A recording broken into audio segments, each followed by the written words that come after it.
புரட்சி தலைவர் திரு எம்ஜிஆர் நடித்து வெளியாகாத மற்றும் கைவிடப்பட்ட படங்களின் தொகுப்புகள். சாயா 1941ஆம் ஆண்டு வெளிவர இருந்தது. சிலம்பு குகை 1956ஆம் ஆண்டு வெளிவர இருந்தது. மலை நாட்டு இளவரசன் 1956ஆம் ஆண்டு வெளிவர இருந்தது. குமாரதேவன் 1956ஆம் ஆண்டு வெளிவர இருந்தது. ஊமையன் கோட்டை 1956ஆம் ஆண்டு வெளிவர இருந்தது. உத்தம புத்திரன் இதே தலைப்பில் சிவாஜி கணேசன் நடித்த திரைப்படம் வந்ததால் கைவிடப்பட்டது. பின்னர் நீரும் நெருப்பும் என்ற பெயரில் தயாரிக்கப்பட்டது. வாழ பிறந்தவன் 1957ஆம் ஆண்டு வெளிவர இருந்தது. பவானி 1957ஆம் ஆண்டு வெளிவர இருந்தது.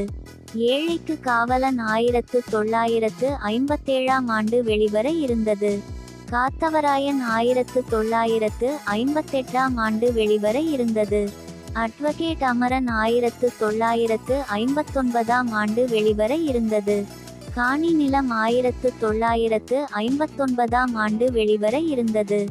நாடோடியின் மகன் இது நாடோடி மன்னன் படத்தின் 2ஆம் பாகம் 1959ஆம் ஆண்டு வெளிவர இருந்தது. பொன்னியின் செல்வன் 1959ஆம் ஆண்டு வெளிவர இருந்தது. தூங்காதே தம்பி தூங்காதே 1959ஆம் ஆண்டு வெளிவர இருந்தது.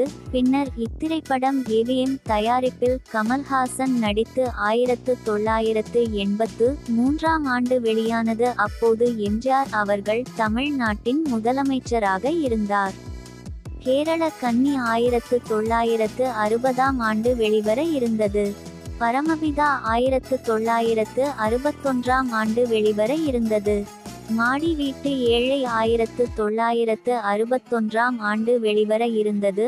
ஆனால் கருத்து வேறுபாடுகளால் கைவிடப்பட்டு பின்னர் 1981ஆம் ஆண்டு சிவாஜி கணேசன் நடிப்பில் வெளிவந்தது. இந்த வீடியோ பிடித்திருந்தால் லைக் செய்யுங்கள். இதன் தொடர்ச்சி வேண்டும் என்றால் கமெண்ட் செய்யுங்கள். நன்றி.